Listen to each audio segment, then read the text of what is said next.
कृषी विभागाने वेषांतर करत केला बनावट बियाणांचा पर्दाफाश।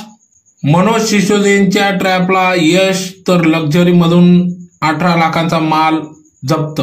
खरीपाचा हंगाम सुरू झाला असून बोगस बियाण्यांच्या माध्यमातून बळीराजाचं आर्थिक बळी घेण्याचा मनसुबा धुळ्याच्या कृषी विभागाने उधळून लावला आहे। रात्रभर 4 ठिकाणी ट्रॅप लावून लक्झरी मधून सुमारे 18 लाखाचे बोगस बियाणे पकडले असून कृषी विभाग तंत्राचे अधिकारी मनोज सिसोदियांनी वेषांतर करून बनावट बियाणांच्या राशींना अंकुर फुटण्याआधीच पकडले आहे।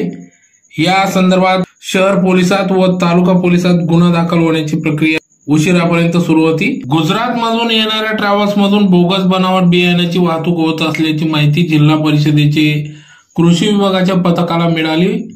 त्यानुसार पथक काल रात्रीपासून कार्यरत होते। या पथकाने प्रथम पहाटे 2:30 वाजेच्या सुमारास शिरूर बोरकुंड तालुका धुळे चौफुलीजवळ बालाजी हॉटेल नजीक एका स्विफ्ट कारला पकडले।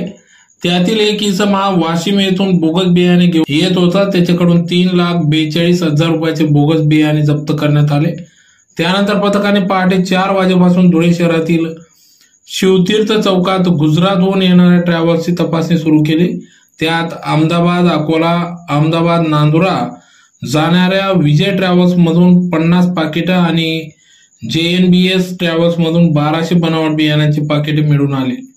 त्यात एका ट्रॅव्हल्सच्या डिक्कीत जिथे प्रवासी झोपण्याची जागा असते तिथे 4 बॉक्समध्ये अंकुर कंपनीच्या नावाने स्वदेशी 5 प्रकारच्या 120 बोगस बियाणांची पाकिटे आढळून आली। अंकुर बियाणे कंपनीने कृषी विभागाला लेखी कळविले आहे की यंदा जिल्ह्यात त्यांनी स्वदेशी 5 बियाणांचा कोणताही पुरवठा केलेला नाही, त्यामुळे सर्व पाकिटे बनावट आहेत हे स्पष्ट झाले आहे।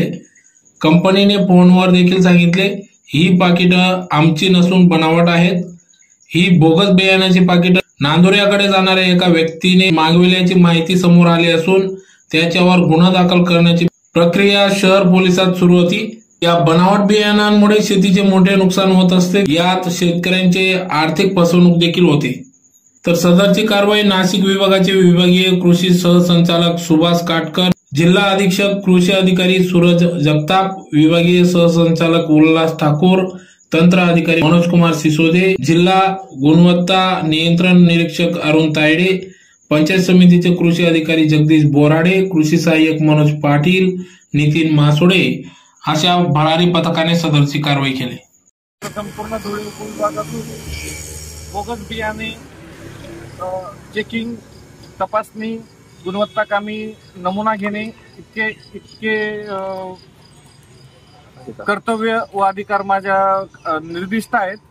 आज JNBS ट्रॅव्हल्स मध्ये जे 1200 STBT बियाणे सापडले त्या सोबतच ट्रॅव्हल्सच्या डिक्की व्यतिरिक्त जिथं प्रवासी झोपतात तिथे 4 बॉक्स मध्ये स्वदेशी 5 हे अंकुर कंपनीचं असलेलं नाव असलेलं मात्र बनावट बियाणं हे सापडलं। जवळपास 120 पाकिटं असून 1,68,000 रुपये किमतीचं बियाणं आहे।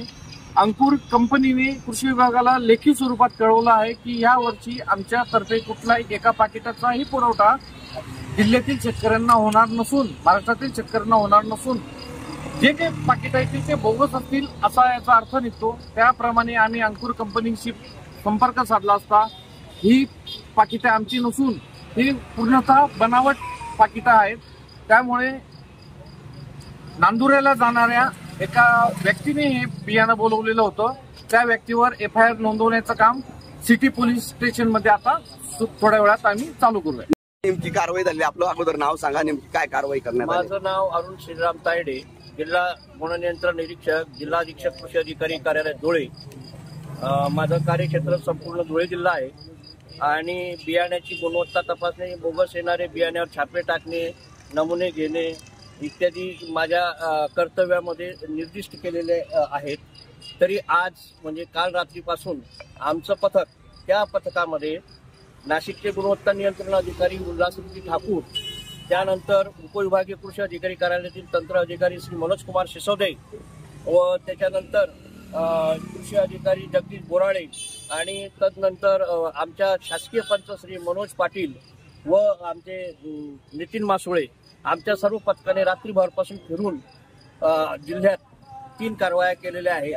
तर सर्वप्रथम जी कारवाई येते 2:30 वाजेच्या सुमारास शिरूर बोरकुल चौफुली इथं हॉटेल बालाजीच्या इथं एक इसम वाशिमवरून बियाणं घेऊन येत होता. तर त्याला आम्ही त्याच्या स्विफ्ट गाडीसह पोलीस ठिकाणी जमा केलं आणि आमचे 2 अधिकारी तिथे FIR दाखल करत असताना आम्ही ट्रॅव्हल चेकिंगसाठी 4:30 वाजता पोलीस आलो. आम्ही आज गुजरात राज्यातून येणाऱ्या सर्व ट्रॅव्हल्स चेक करत असताना 2 ट्रॅव्हल्समध्ये म्हणजे विजय ट्रॅव्हल्समध्ये 50 पाकिटं सापडली व ह्या JMBS ट्रॅव्हल्समध्ये जवळजवळ 1200 पाकिटं जी अनधिकृत आहेत STBT बियाणं की जी भारतात लागवडीला बंदी आहे, जी गुजरात राज्यातून अकोला या शहराकडे चालली होती. तर त्याच्यावर आम्ही ट्रॅव्हल चेकिंग करून जी जप्त केलेली आहेत, पकडलेली आहे. आज आमच्या जी 3 कारवाया झाल्यात त्या 3 कारवाईमध्ये जवळजवळ 20 ते 21 लाखाचा मुद्देमालाची किंमत मोजण्याचं काम चालू आहे आणि त्यानंतर आम्ही शहर पोलीस स्टेशनला याचा गुन्हा दाखल करण्याची कारवाई करणार आहोत.